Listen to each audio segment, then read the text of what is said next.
25 years ago, as a member of my church vestry, I could not have conceived something like this. Standing in the vestry, I understood the diocese was a remote taxing authority. I felt like the colonies, and I could see King George III. I have had a conversion, and you have been part of it also. This is really a collaborative effort. What I want to do now is to introduce Claudette Hunt, a member of the St. Andrew's Church in Ayr, the Diocesan Council, and the Diocesan Tithe Grant Committee. She will present the 2012 recipient of the Mission Tithe Grant.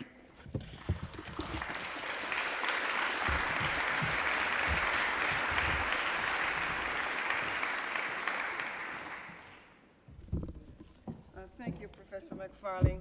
Good afternoon, everyone. I am not blessed with height. He thinks I'm 9 feet tall, and I'll tell you more about that later. Okay.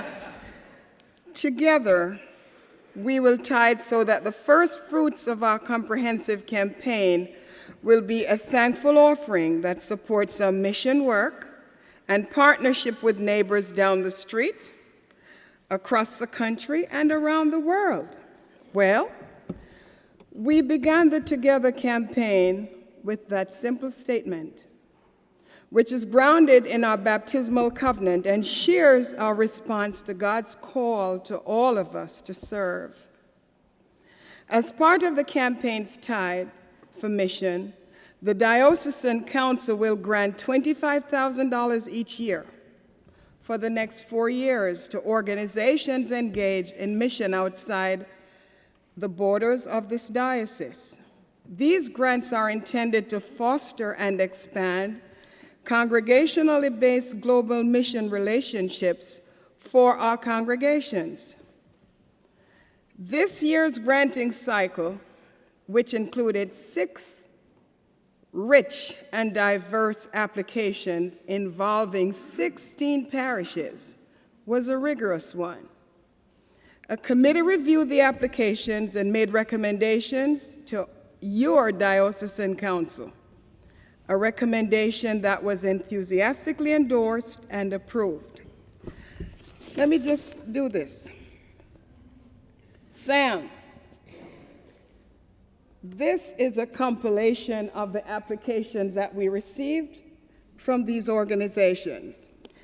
It's as though all these applications, they were all so beautifully and professionally done that for a moment I thought Sam had somehow, Dr. Nelson, put all these applicants through one of your courses at the B School. That's how good they really were. So, on behalf of your Diocesan Council, I am pleased to announce that the recipient of this year's Mission Tithe Council grant is Be the Change Kenya.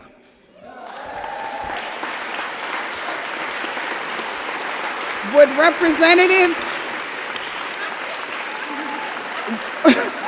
representatives please join me on the stage? Would the representatives please join me on the stage? And while they're doing that, I'm also going to ask St. Christopher of Chatham, Church of Our Savior, Somerset, Christ Church, Andover, St. James's Parish, St. Paul's, Bedford, and St. Mark's of Burlington. Please join me, you all. Now, let me continue by saying, now this is your congregation at work. These are the congregations at work. While they're assembling, let me tell you more about Be the Change Kenya.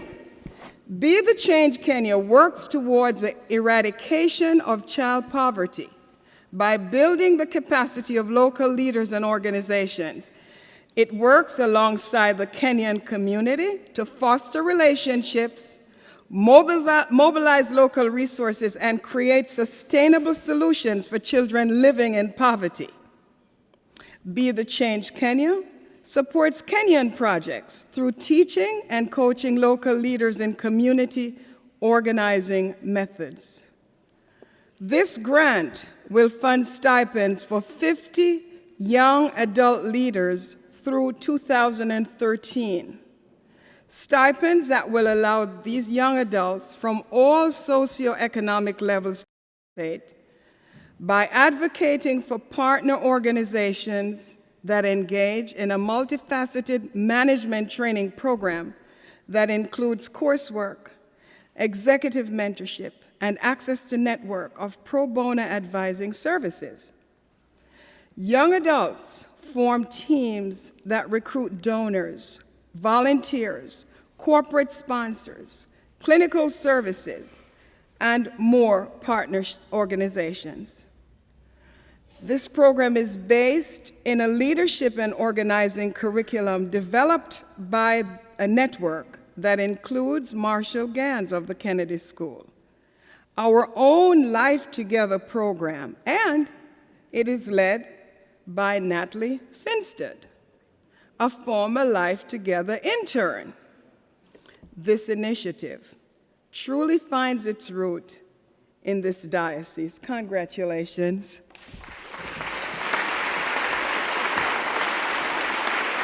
Okay.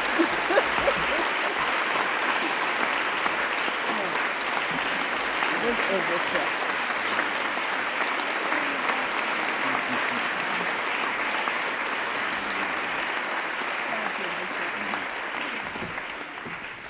This goes to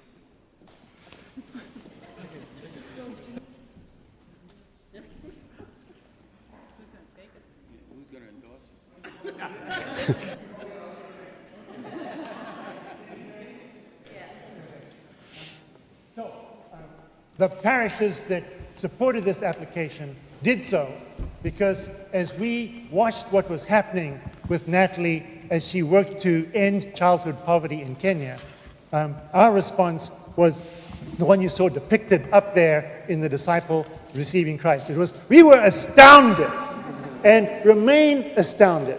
3 years ago, Natalie was a Life Together intern doing great work.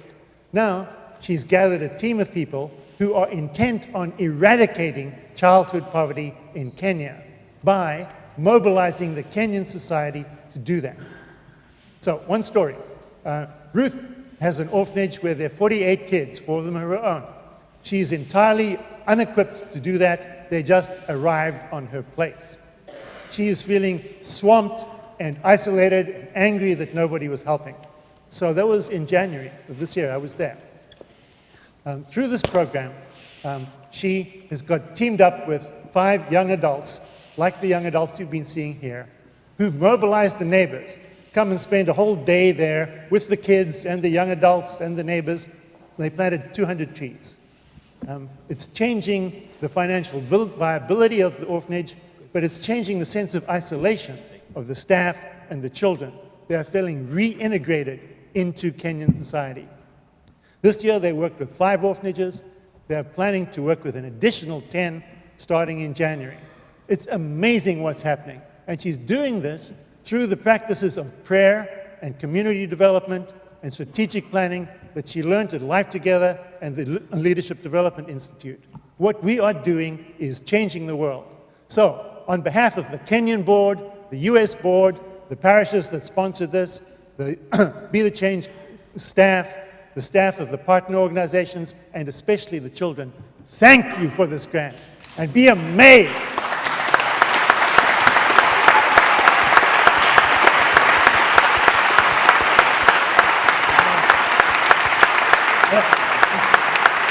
All right.